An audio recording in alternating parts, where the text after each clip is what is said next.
Hello students, आपका स्वागत है हमारे YouTube चैनल जयजन कोचिंग क्लासेज पर। आज हम कक्षा 10 के सांख्यिकी विषय के बारे में जानेंगे। सांख्यिकी क्या है, सांख्यिकी में क्या क्या होता है, हम आज सांख्यिकी के बारे में जानेंगे।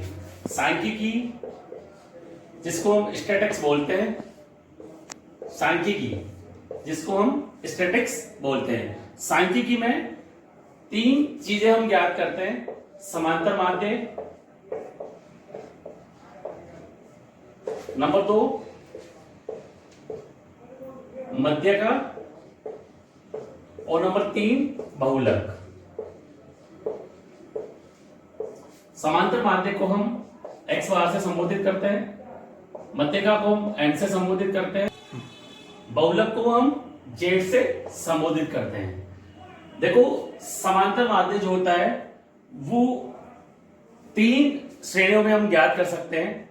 पहली जो श्रेणी होती है वो होती है व्यक्तिगत श्रेणी। व्यक्तिगत श्रेणी। दूसरी जो श्रेणी होती है वो होती है खंडी श्रेणी। और तीसरी जो श्रेणी होती है वो होती है सतत श्रेणी। ये जो श्रेणियां होती है, इन प्रत्येक श्रेणी में हम दो दो विधियों से समांतर माध्य की गणना कर सकते हैं। जैसे कि मान लो हम व्यक्तिगत श्रेणी का कोई प्रश्न हल कर रहे हैं। व्यक्तिगत श्रेणी की पहचान कैसे होती है, सर्वप्रथम ये जानना जरूरी है। व्यक्तिगत श्रेणी जिसको इंडिविजुअल सीरीज के नाम से व्यक्तिगत श्रेणी जिसको हम इंडिविजुअल सीरीज के नाम से जानते हैं, इसकी पहचान कैसे करेंगे। सबसे महत्वपूर्ण होता है कि आप कैसे पहचानोगे कि ये व्यक्तिगत श्रेणी है। इसमें आपको ऐसे मूल्य दिए जाते हैं, यानी जहां पे आपको ओनली x के मूल्य दिए जाएंगे, आपको ये पहचानना है कि ये व्यक्तिगत श्रेणी है। खंडी श्रेणी की पहचान कैसे करोगे आप? खंडी श्रेणी की पहचान बहुत इजी तरीके से हो जाती है, क्योंकि यहां पर आपको x के मूल्यों के साथ साथ यहां पे आपको आवर्ती भी दी जाती है। यहां पे क्या दी जाती है? आपको आवर्ती दी जाती है। इससे आप इसको पहचान सकते हो। फॉर एग्जाम्पल ऐसे दी जाती है कि इससे आप पहचान सकते हो कि ये श्रेणी खंडित श्रेणी है। खंडित श्रेणी में x के मूल्यों के साथ साथ आपको आवर्ती दी जाती है। तीसरी जो श्रेणी आती है वो आती है सतत श्रेणी। अब सतत श्रेणी की पहचान आप कैसे करोगे? सतत श्रेणी की पहचान करने का बहुत आसान तरीका है, क्योंकि यहां पर आपको क्या दिया जाता है? फॉर एग्जाम्पल वर्ग दिए जाते हैं। फॉर एग्जाम्पल कैसे दिए जाते हैं? आपको वर्ग दिए जाते हैं ऐसे, और इसके नीचे आपको क्या दी जाती है? आवर्ती दी जाती है। ये फ्रीक्वेंसी जिसको अपन बोलते हैं वो यहाँ पे अपने को दी जाती है इस प्रकार से। तो ये पहचान करने का तरीका है कि व्यक्तिगत श्रेणी कौन सी है, खंडी श्रेणी कौन सी है और सतत श्रेणी कौन सी है। मैं आपको एक बार दोबारा से रिपीट करा देता हूं कि सांख्यिकी जो कक्षा 10 का जो पार्ट है उसमें समांतर माध्य, मध्यका और बहुलक तीन चीजों को ज्ञात करवाता है। तो सर्वप्रथम समांतर माध्य कैसे निकाले? समांतर माध्य निकालने के लिए हमारे पास तीन श्रेणियां होती है: व्यक्तिगत श्रेणी, खंडी श्रेणी और सतत श्रेणी। यह आपको हो सकता है कि आपकी बुक्स में नहीं मिले, लेकिन मैं आपको इसको विस्तार से समझाने के लिए आपको तीन श्रेणियों को आपको मैं बता रहा हूं। व्यक्तिगत श्रेणी की पहचान कैसे करोगे? आप कैसे पहचानोगे कि ये व्यक्तिगत श्रेणी है? इसकी पहचान करने के लिए व्यक्तिगत श्रेणी में ओनली आपको क्या दिया जाता है? x का मूल्य दिया जाता है। तो जहां पर आपको x का मूल्य नजर आए तो आप समझ लेना कि व्यक्तिगत श्रेणी है। दूसरा खंडी श्रेणी। खंडी श्रेणी में आपको x के मूल्यों के साथ साथ आवर्ती दी जाएगी, तो इससे आप पहचान सकते हो कि ये खंडी श्रेणी है। तीसरी आती है आपकी सतत श्रेणी। सतत श्रेणी में आसानी से आप इसको पहचान सकते हो कि इसमें आपको वर्ग दिया जाता है और वर्ग के साथ आपको फ्रीक्वेंसी आवर्ती दी जाती है। जैसे कि हमने पढ़ाई की तीन श्रेणियां हैं: व्यक्तिगत श्रेणी, खंडित श्रेणी और सतत श्रेणी। अब व्यक्तिगत श्रेणी में समांतर माध्य जो अपन निकालेंगे उसका फॉर्मूला क्या है? समांतर माध्य को अपन किससे संबोधित करते हैं? x बार से। ठीक है, तो इसका फॉर्मूला होगा सिग्मा x अपॉन n। इसका क्या फॉर्मूला होगा? Sigma x upon n। Sigma x का मीन है, सिग्मा का अर्थ है योग। ये जो सिग्मा का चिन्ह है इसका अर्थ है योग। मीन है कि x का योग यानी जो दिए गए मूल्य हैं उनका योग सिग्मा x, और n जितनी संख्याओं का ये योग है उतनी संख्याओं को इसमें भाग लगाएंगे तो हमारा समांतर माध्य हमें यहाँ ज्ञात हो जाएगा। अब आते हैं खंडी श्रेणी में। खंडी श्रेणी में समांतर माध्य निकालने का जो फॉर्मूला है वो है sigma fx upon sigma f, sigma fx upon sigma f mean यहाँ पे जो आपको आवर्ती और जो मूल्य दिए गए हैं उन दोनों को क्या करना है, गुणा करना है। गुणा करने के बाद जो आपका fx आएगा उस fx का आपको योग लगाना है, और उस योग में जो आपको आवर्ती दी गई है उस आवर्ती की संख्या का भाग लगाना है, तो आप यहाँ पे समांतर माध्य की गणना कर लोगे। तीसरी स्थिति आती है अपनी सतत श्रेणी। सतत श्रेणी का भी फॉर्मूला खंडी श्रेणी वाला फॉर्मूला ही आता है, sigma fx upon sigma f। यहाँ पे आपको क्या दिया जाता है कि आपको यहाँ पे वर्ग दिए जाते हैं, तो हमें क्या करना है कि जो वर्ग दिए गए उन वर्ग से हमें मिड पॉइंट, मिड वैल्यू या सेंटर पॉइंट निकालना है। जो आप मिड वैल्यू, मिड पॉइंट या सेंटर वैल्यू निकालोगे वो आपका x का मूल्य हुआ, और आपको उसको वही फ्रीक्वेंसी से गुणा करना है और fx निकालना है और फ्रीक्वेंसी का योग करके उसका भाग लगाना है। तो यहाँ पर भी आप सतत श्रेणी में समांतर माध्य की गणना कर लोगे। हम अब व्यक्तिगत श्रेणी में समांतर माध्य की गणना कैसे करेंगे मैं आपको एक एग्जांपल से आपको समझाता हूँ। माना कि हमारे पास x के मूल्य दिए गए हैं 2, 4, 5, 8, 6 और 5। प्रश्न में आपको ऐसे मूल्य आते हैं और आपसे कहा जाता है कि समांतर माध्य की गणना कीजिए। देखो जहां पे हमें ओनली x के मूल्य नजर आ रहे हैं तो हमें तुरंत पहचानना है कि इस श्रेणी व्यक्तिगत श्रेणी है। अब इसमें हम समांतर माध्य कैसे निकालेंगे, देखो यहां हम इनको क्या कर देते हैं, एक सीरियल क्रमांक दे देते हैं, number 1, number 2, number 3, number 4, number 5 और नंबर 6। अब क्या करेंगे कि सिग्मा x यानी इसका अर्थ है कि x के जो मूल्य दिए गए उनको क्या करना है, अपने को योग करना है। तो मैं इसका एक और सॉल्यूशन करके निकालता हूं। सॉल्यूशन में आपको इसका बताता हूं, 2 + 4 + 5 + 8 + 6 + 5 यानी 2 4 6 6 5 11 11 8 19 19 और 6 25 25 और 5 30 यानी इसका जो योग आ रहा है x का वो आ रहा है 30।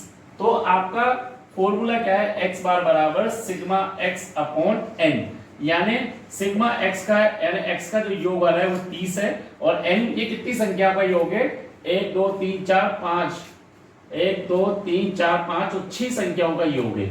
तो यहां हम 6 का भाग लगा देंगे, तो 30 में हम 6 का भाग लगाएंगे तो आपका समांतर माध्य आ जाएगा 5। ये आपका व्यक्तिगत श्रेणी में हमने समांतर माध्य निकाल दिया। अब देखो हम आते हैं खंडी श्रेणी में। देखो खंडी श्रेणी की पहचान कैसे होती है मैं आपको एक उदाहरण से बताता हूं और इसको एक हम हल करके देखते हैं। जैसे कि x और f के आपको यहाँ पे मूल्य दिए गए हैं। x के मूल्य आपको दिए गए 2 4 6 8 और 10 और आपको यहाँ पे आवर्ती दी गई है 3 5 2 4 2 और 3। तो सर्वप्रथम अपने को क्या करना है, पहले पहचान करना है। अपने इनकी पहचान कैसे करेंगे, क्योंकि यहाँ पे आपको x के मूल्य भी दिए गए हैं और आपको फ्रीक्वेंसी आवर्ती यानी बारंबारता भी आपको यहाँ पे दी हुई है।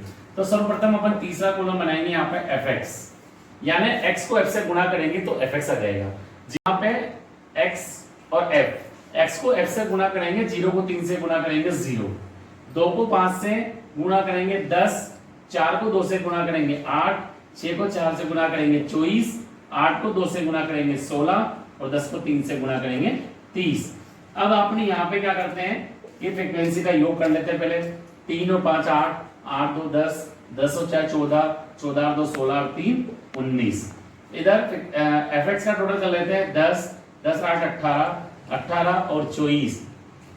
यहाँ पे 18 और अपन 24 को जोड़ेंगे होता है यहाँ पे अपना 42। 42 में 16 को ऐड करेंगे, ये हो गया आपका 58 और 58 में 30 को ऐड करेंगे तो हो गया आपका 88। ठीक है, इसके बाद इसका जो आपका फॉर्मूला है वही sigma fx upon sigma f। fx का योग आ रहा है 88 और फ्रीक्वेंसी का योग आ रहा है 19। 88 में अपन 19 का भाग लगाएंगे तो ये जाता है अपना 4 बार 76। 88 में से 76 को लेस करेंगे, अपने पास शेष बचेंगे 12। 12 में 19 का भाग नहीं जाता है, इसलिए वहां पे एक जीरो लगाएंगे और यहाँ पे लगाएंगे अपन दशमलव। 120 में हम 19 का भाग लगाएंगे तो ये जाता है 6 बार, 19 6 114, 6 बार। 120 में से 114 को लेस करेंगे तो अपने पास बचेंगे 6, तो फिर वहां पे एक जीरो लगाएंगे हो जाएंगे 60। तो 19 का भाग 60 में जाता है 3 बार, 19 या 57, यानी लमसम अप्रोक्स जो आपका आंसर आता है समांतर माध्य वो आता है 4.63। तो इस प्रकार से खंडित श्रेणी में ये समांतर माध्य हल हो जाएगा। तीसरी श्रेणी जो अपनी आती है वो आती है सतत श्रेणी। देखो सतत श्रेणी की जो एग्जाम्पल है उसकी पहचान इस प्रकार से होती है कि आपको इस प्रकार से वर्ग दिए जाते हैं, आपको इस प्रकार से यहाँ पे वर्ग दिए जाएंगे और आपको इस प्रकार से यहाँ पे आवर्ती दी जाएगी, ठीक है ना। तो अब यहाँ पे आपको सर्वप्रथम क्या करना है कि यहाँ पे ऐसा अपने को दिया गया है, तो सर्वप्रथम अपने को क्या करना है कि जो वर्ग दिए गए उसकी मिड वैल्यू निकालनी है जो x को डिफेंड x का प्रतिनिधित्व करेगी, यानी इसको x बोला जाएगा, ठीक है। 0 से 10 की मिड वैल्यू जो निकालेंगे वो आएगी 5, 10 से 20 की मिड वैल्यू आएगी 15, 20 से 30 की मिड वैल्यू 25, 30 से 40 की मिड वैल्यू 35 और 40 से 50 की मिड वैल्यू 45, ठीक है। ये मिड वैल्यू कैसे निकली मैं आपको यहां पे बता देता हूं। मिड वैल्यू निकालने का तरीका क्या है, L1 plus L2 upon 2। Mid value निकालने का फॉर्मूला है L1 प्लस L2 अपॉन 2, यानी L1 बोलते हैं वर्ग की निचली सीमा, वर्ग की निचली सीमा यानी लोअर लिमिट, और L2 बोलते हैं वर्ग की ऊपरी सीमा यानी अपर लिमिट। तो इन दोनों का इन वर्ग की निचली सीमा और वर्ग की ऊपरी सीमा को जोड़ेंगे, उसमें 2 का भाग लगाएंगे तो मिड वैल्यू आ जाएगी आपकी इस प्रकार से। जैसे आपने एक मिड वैल्यू निकाली तो आपको बार बार हर मिड वैल्यू निकालने की आवश्यकता नहीं है, आपको ये देखना है कि यदि वर्गों का अंतराल समान है, सभी वर्गों का वर्ग अंतराल समान है, तो आप उसमें उस वर्ग का अंतराल जोड़ते चले जाओ। जैसे कि यहाँ पे 0 से 10 की मिड वैल्यू 5 निकाली, तो यहाँ पे जो 10 से 20 का वर्ग अंतराल है वो 10 है, सारे वर्गों का वर्ग अंतराल 10-10 है। तो यहाँ मैंने क्या किया, 5 में 10 को जोड़ दिया 15, 15 में 10 को जोड़ दिया 25, 25 में 10 जोड़ा 35 और 45। तो इस प्रकार से मैंने मिड वैल्यू निकाल दी। अब मैं यहाँ पे क्या करूंगा, f को x से गुणा करूंगा। तो 3 को 5 से मल्टीप्लाई किया 15, 15 को 2 से गुणा किया 30, 25 को 5 से मल्टीप्लाई किया 125, 35 को 2 से मल्टीप्लाई किया 70 और 45 को 5 से मल्टीप्लाई करेंगे 225। अब हम क्या करते हैं कि यहाँ पे फ्रीक्वेंसी का योग लगाते हैं, 3 और 2 5, 10, 15 और 2 17, और इधर fx का टोटल लगाते हैं 30 और 15 45, 45, 30 और 15 45, 45 में हम 125 को जोड़ेंगे तो ये हो गया 170, 170 में 70 को जोड़ेंगे 240, 240 में 225 को ऐड करेंगे 465। ये आपका योग आ गया। अब आपका फॉर्मूला क्या है, x बार बराबर sigma fx upon sigma f। fx का योग है अपने पास 465 और सिग्मा f का योग है 17। 465 में अपन 17 का भाग लगाएंगे तो देखो 46 में 17 का भाग 2 बार जाएगा, पहले 17 2 34, 46 में 34 को लेस करेंगे तो हमारे पास बचेंगे 12 और 5 पीछे हैं तो 125 हो गए। 17 का 125 में भाग नहीं जाता है तो 17 7 119, 125 में से 119 को लेस करेंगे हमारे पास बचेंगे 6, तो 6 में 17 का भाग नहीं जाता तो एक जीरो लगाएंगे तो 60 हो जाएंगे और यहाँ पे दशमलव बिंदु लगाएंगे। 60 में 17 का भाग जाता है 3 बार, 51, 17 के 51, 60 में से 51 को लेस करेंगे हम तो हमारे पास बचेंगे 9, तो 9 में 17 का भाग नहीं जाता तो जीरो लगाएंगे, तो 90 में 17 का भाग लगाएंगे तो 17 यानी अप्रोक्स जो आंसर आएगा वो आएगा 27.35। तो इस प्रकार से व्यक्तिगत श्रेणी, खंडित श्रेणी और सतत श्रेणी में हम समांतर माध्य की गणना करेंगे। आज के वीडियो में हम इतना ही पढ़ेंगे। अब हम आगे इसके बारे में नेक्स्ट सेशन में, नेक्स्ट वीडियो में इसके बारे में आगे और जानेंगे, समांतर माध्य के बारे में, अभी इसकी जो विधियां हैं उसके बारे में हम नेक्स्ट में जानेंगे। आपको अगर ये वीडियो मेरा पढ़ाना और मेरा जो वीडियो पसंद आया हो तो आप मुझे कमेंट बॉक्स में जरूर बताएं, जरूर कमेंट करें, बताएं और मेरे चैनल उज्जैन कोचिंग क्लासेस को लाइक करें, सब्सक्राइब। थैंक यू आप सबका। मेरा नाम है रिंकू जैन। बाय।